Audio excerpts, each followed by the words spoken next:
그러니까 세상적인 평판이 나쁜 사람이 실제는 더 하나님께 충성된 사람일 수가 있고요. 세상 사람들의 그 평판이 좋은 사람, 좋은 사람이라고 해도 하나님 입장에서 봤을 때는 그 안 좋은 사람일 수가 있는 거예요. 그거. 안 좋은 사람일 수가 있는. 그러니까 너무 그 평판에 너무 이렇게 좌지우지되면 그 마귀가 그걸 이용하는 거예요. 마귀가 이용하는. 예수님도 그 당시에 그 죄인의 친구, 청기의 친구, 뭐 별별 하여튼 그 욕을 다 먹었어요. 우리가 복음을 전하다가도 그런 욕을 받으면 영광으로 알아요. 영광으로. 아, 내가 바로 예수쟁이구나. 예수님의 제자구나. 예수님의 군사구나 하는 걸 다시 한번 우리가 인식할 수 있는 거예요. 그러나 성도들은 이 고난으로 인해 가지고 더욱 하나님을 의지하고 소망함으로써 하나님과 우리의 사이가 더 친밀해지고 신앙 인격이 성숙해지고 결국에는 태양과 같이 빛나시는 하나님의 은혜를 힘입어서 무지개보다도 더 찬란하고 아름다운 하늘의 영광과 기쁨을 누리게 될 거예요. 우리가 고난 좋아하는 사람이 어디 있어요? 한번 손들어요. 고난 좋아하는 사람. 그러나 그리스도 예수 안에서 이 고난은요 영광으로 가는 거예요. 영광으로. 그리고 우리가 가난하고 싶은 사람은 어디 있어요? 이 세상에 없어요. 다 부자로 살고 싶지. 근데 이 가난 때문에, 질병 때문에, 질병 좋아하는 사람은 어디 있어요? 가난과 질병 때문에 내가 그리스도를 만났다면 그 가난과 질병은 좋은 거예요. 나한테 좋게. 하나님의 그 도구를 이용해서 나를 하나님께로 인도하는 거였으니까. 그런데 그것이 없이 고난과 질병과 가난이 없이 부자로 살고 건강하게 사는데 예수님을 믿겠어요? 영원히 그렇게 된다면 그 사람은 멸망으로 가는 거죠. 거지 나사로와 부자의 비유에서 부자에 속하는 거죠. 그 사람은 영원한 멸망, 지옥으로 갈 수밖에 없는 거죠. 그러니까 이 땅을 살면서 내가 가난하다, 또 병에 걸렸다 라고 해서 너무 절망에만 머물러 있어서는 안 된다는 거예요. 너무 절망. 내가 어떤 재난을 당했다, 고난을 당했다, 이런다고 해서 너무 절망의 상태만 빠지면 우리한테 마귀한테 치는 거예요, 자꾸. 그럴수록 하나님께 하나님의 뜻을 여쭤보고 하나님의 뜻을 찾고 그래서 거기서 깨달음이 올 때에는 이 사람은 진짜 하나님 나라를 위해서 아주 큰 일을 할 수 있는 그런 일꾼으로 성장할 줄 믿습니다. 할렐루야. 그런 사람들이 많아요. 그런 사람들이 많아요. 건전한 육신을 갖지 않고도 장애인이지만 하나님의 일을 위해서, 하나님 나라를 위해서, 하나님 영광을 위해서 열심히 쓰임받는 사람들이 많이 있습니다. 실로 성도에게 있어서 고난은 참된 하늘 영광의 근거가 되는 거예요. 따라서 성도들은요, 이 세상이 주는 고난을 두려워하거나 인간적인 방법으로 회피하려 할 게 아니라 고난 뒤에 있을 찬란한 영광을 바라보면서 오히려 고난을 담대하고도 능동적으로 우리가 감수해 나가야 돼요. 우리가 뭐 회사를 다니든 뭐 학교를 다니든 뭐 할 때요, 우리가 이제 그 수치를 당할 수가 있어요. 수치를 당할 수가 있어요. 그럴 때 누구를 생각해요? 십자가에 달리신 예수 그리스도를 생각하면 돼요. 예수 그리스도. 예수님은 오락이 하나 걸치지 않은 아주 완전 나체 상태로 십자가에 달려서 죽으신 거예요. 3일 만에 피 다 흘리고 물과 피를 다 흘리신 그 얼마나 비참한 상황이에요. 인간적인 생각으로 봤을 땐 너무나 실패자예요. 실패자예요. 그리고 참남한 자로 신성 모독한다. 자기가 하나님의 아들이라고 막 얘기하고 침을 뱉고 그냥 지나가는 사람들이 막 손가락질하고 이랬단 말이에요. 예수님. 그 예수님을 우리가 바라봐야 돼요. 예수님을 바라봐야 돼요. 예수님. 그러면 힘이 날 거예요. 용기가 날 겁니다. 인간의 수많은 문제 중에 가장 큰 문제는 뭐냐? 마음의 문제예요. 즉 두려움과 공포의 문제예요. 특히 어떤 큰 재난을 겪고 난 후에는 이런 두려움에 더욱 사로잡히게 되죠. 교통사고를 당한 경험이 있는 사람은 또 사고를 당할까 봐 한동안 차를 못 타는, 너무 두려워가지고. 자라보고 놀란 가슴 소뚜껑 보고 놀란다는 말이 있잖아요. 그죠? 그래서 한번 불행을 당한 사람은요, 또 그런 불행이 닥치지 않을까 항상 염려합니다. 2차 세계대전 당시에 전쟁으로 죽은 청년의 수가 30만 명이었대요. 30만 명. 전쟁으로 죽은 청년의 수가 30만 명. 그런데 아들과 남편을 전쟁터에 내보내고 염려와 불안 그리고 근심 가운데 빠져가지고 심장병으로 죽은 미국 시민들이 100만 명을 넘었다고요. 100만 명. 총탄이 사람을 꿰뚫어서 죽인 숫자보다도 불안과 공포가 죽인 사람의 수가 훨씬 많았어요. 불안과 공포. 이건 총알보다 무서운 거야. 총알보다. 보이는 총알보다 무서운 거야. 이게 보이지 않는 살인병이에요. 살인병. 보이지 않는 불안과 공포. 두려움과 공포가 문제인 거예요. 이것이 사람을 절망하게 하고 낙심시키고 죽음으로 몰아넣었어. 믿음의 사람 노아는 40일간 쏟아진 하나님의 심판과 저주의 비. 비가 그게 사람 죽이려고 비 내리는 거 아니에요? 그게 비가. 축복의 비가 되겠어요? 그게 저주의 비지. 심판의 비죠. 심판의 비. 인간과 모든 동식물들 노아 8식구 이외에는 다 죽인 비예요. 이게. 심판의 비. 저주의 비예요. 이게. 그런 대홍수를 경험한 사람이에요. 노아는. 앞을 분간할 수 없을 정도로 쏟아지는 하나님의 심판과 저주의 비. 화산이 폭발하듯이 땅에서 솟구쳐 올라오는 물줄기. 소용돌이 치며 모든 생명을 삼키는 물살의 엄청난 힘을 보았어요. 노아 시대의 온 인류는 하나님을 떠나서 세속적으로 생활했어요. 세속적으로. 창세기 6장 1절로 8절을 볼까요?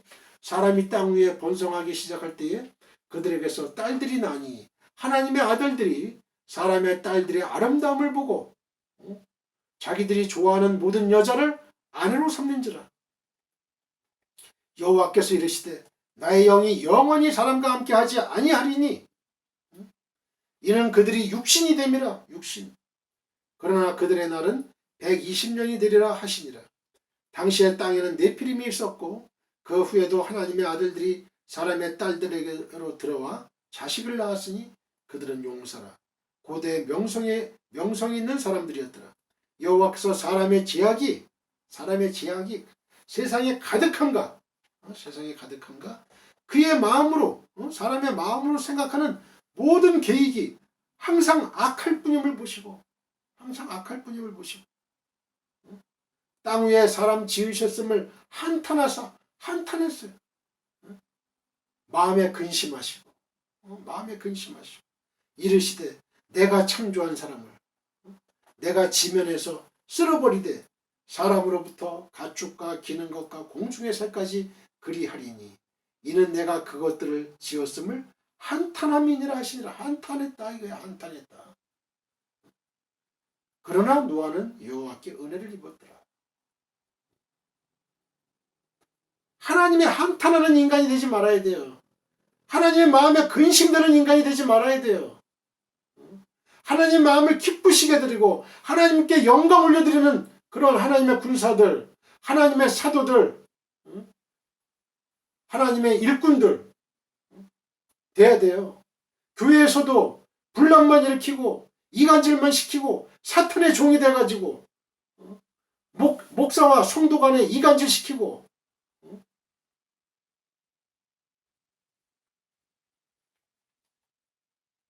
목사님을 깎아내리고 이러면 안 되는 거야. 안 되는 거예요.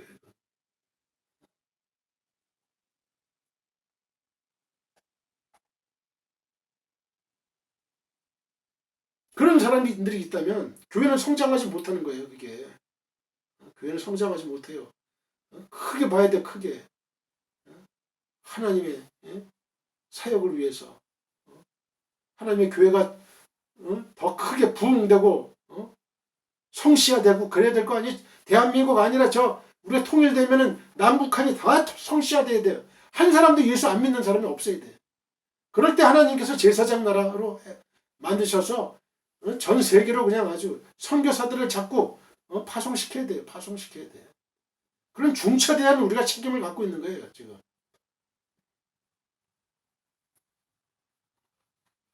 꼭 그 몇 사람이 있어요. 몇 사람이 있어. 사탄적인 일을 하는 사람. 이간질 시키고 사람을 나누이고 그러면 절대 그건 하나님의 복을 못 받아요. 하나님의 복을 못 받아. 복을 못 받아. 그래서 그 결과 하나님께서는 그들을 떠나서 하늘문을 여시고 40일간 온 땅에 비를 내리사 온 땅이 물로 덮이게 되었어요. 그러므로 코로 숨쉬는 모든 동물이 다 물에 빠져 죽은 거예요. 그러나 노아는 하나님께 선택을 받아서 그를 비롯한 8 식구가 방주를 통해서 구원을 받았어요. 얼마나 기쁘면서도 한편으로는 아주 그 모든 사람이 다 죽었으니까 이상한 감정이 들었을 거 아니에요. 그죠? 야, 우리도 예수 믿지 않았으면 이렇게 하나님 믿지 않았으면 우리도 이와 같은 처지가 됐겠구나. 가슴을 쓸어내리는 그런 마음도 있지 않았을까 생각이 돼요. 그러나 그 다음이 문제였어요. 노아와 그 식구들은 방주에서 나온 후에 정상적인 삶을 살기가 힘들었어요. 홍수가 그들에게 크나큰 정신적인 타격이 된 거예요. 아주 트라우마가 일어난 거죠. 정신적인. 노아 때까지는 비가 그렇게 많이 내린 적이 없었어요. 오직 이슬이 내려가지고 땅을 적시고 땅에서 물이 솟아나서 농사를 지었어요. 그런데 40일간 비가 쉬지 않고 내려서 온 세상이 물로 뒤덮였어요. 구사일생으로 그냥 방주에서 그 8 식구가 살아나니까 꿈인지 생신인지 알 수가 없었어요. 그러니까 그들이 받은 정신적인 충격이란 건 말로 다 할 수가 없었던 거예요. 정상적인 삶을 이어갈 수가 없었어요. 아마 저는 그렇게 생각을 해요. 지금 이런 상황에서 노아가 포도나무를 심고 포도주를 마시고 이제 그 하체를 다 드러내고 이제 이제 실수를 했잖아요. 아마 이런 그 환경에서 노아가 안도의 그런 이제 너무 정신적인 충격이 세니까 스트레스가 아주 심했겠죠. 그런 상황에서 노아가 포도나무 심어가지고 이런 일이 벌어지지 않았나 이렇게도 생각이 돼요. 바람 소리만 들어도 구름이 피어오르는 것만 보아도 빗방울만 떨어져도 그들은 놀랐어요. 빨리 방주로 돌아가야 되는 거 아니에요. 마음의 안정을 찾을 수가 없었어요. 들에서 일할 수도 없었어요. 마음 편하게 일할 수가 없었어요. 휭 하는 소리만 들어도 방주 속으로 뛰어들어가기가 일반사였어요. 다반사였어요. 그래서 하나님께서는 그들에게 다시는 홍수로서 세상을 멸하지 않겠다고 언약하고 그 증거로 하늘의 무지개를 주셨던 거예요. 이렇게 공포와 두려움에 휩싸여가지고 혼비백산해가지고 방주로 뛰어들어가는 노아와 그 가족들의 모습을 보면서 하나님은 얼마나 가슴이 아프셨을까. 이걸 생각해 봐야 돼. 그거. 하나님이 이 무지개 언약을 주신 거. 너무 안타까운 거 아니에요? 노아와 그 8 식구는 살렸는데 이게 정상적인 삶을 살 수가 없네. 그 홍수 심판, 그 홍수 심판에 대한 정신적인 트라우마, 상처가 너무 센 거예요. 그러니까 이렇게 두려움과 공포, 여기에 묶어둘 수는 없겠구나 해가지고 무지개 언약, 평안을 줘야 되겠다. 하나님의 사랑의 징표죠. 창세기 9장 11절 이하 내가 너희와 언약을 세우리니. 언약을 세우세요. 다시는 모든 생물을 홍수로 멸하지 아니할 것이라. 하나님이 결심하신 거예요. 다시는 물로 내가 심판하지 않는데 땅을 멸할 홍수가 다시 있지 아니하리라. 다시 있지 아니하리라. 하나님이 이르시되 내가 나와 너희와 및 너희와 함께하는 모든 생물 사이에 대대로 영원히 세우는 언약의 증거는 이것이니라. 하나님이 그 홍수 심판을 할 때 마음이 편했겠어요? 그 인간들을 노아 8 식구 이해는 다 죽어버렸는데 하나님이 마음이 너무 아픈 거야. 너무. 또 노아가 그 정상적인 생활을 할 수가 없는 거예요. 또 너무 마음이 아프신 거예요. 하나님은. 그러니까 내가 다시는 물로 심판하지 않을게. 약속하에 무지개 언약을 주신 거예요. 내가 내 무지개, 하나님의 무지개를 구름 속에 두었나니. 하나님의 무지개예요. 하나님의 무지개. 이것이 나와 세상 사이의 언약의 증거니라. 내가 구름으로 땅을 덮을 때에 무지개가 구름 속에 나타나면 내가 나와 너희와 및 육체를 가진 모든 생물 사이에 내 언약을 기억하리니 다시는 물이 모든 육체를 멸하는 홍수가 되지 아니할지라. 무지개가 구름 사이에 있으리니 내가 보고 나 하나님과 모든 육체를 가진 땅의 모든 생물 사이에 영원한 언약을 기억하리라. 하나님이 노아에게 또 이르시되 또 일러요. 또에 동그라미 치세요. 내가 나와 땅에 있는 모든 생물 사이에 세운 언약의 증거가 이것이라 하셨더라. 이렇게 기록되어 있어요. 또 이루고 하나님은 홍수로 인해서 많은 정신적인 어려움을 겪던 노아의 가족들에게 하나님의 놀라운 언약이 나타났어요. 바람이 불고 구름이 끼면 꼭 구름 사이에 7가지 색깔을 가진 무지개가 떠올랐어요. 그래서 그들은 하나님의 언약의 징표인 그 무지개를 바라보면서 마음의 안정을 찾을 수 있었고 어려운 환경을 극복할 수 있었어요. 저도 이제 구름이 뜨잖아요. 저기 그 무지개가 뜨잖아요. 그 무지개를 보면서 아, 하나님이 다시는 물로 심판하지 않으신다는 약속이구나. 그렇게 생각하는 거예요. 그렇게. 지금 우리에게도 똑같은 이 언약에 적용이 되는 거예요. 하나님 약속이. 영원한 약속이에요.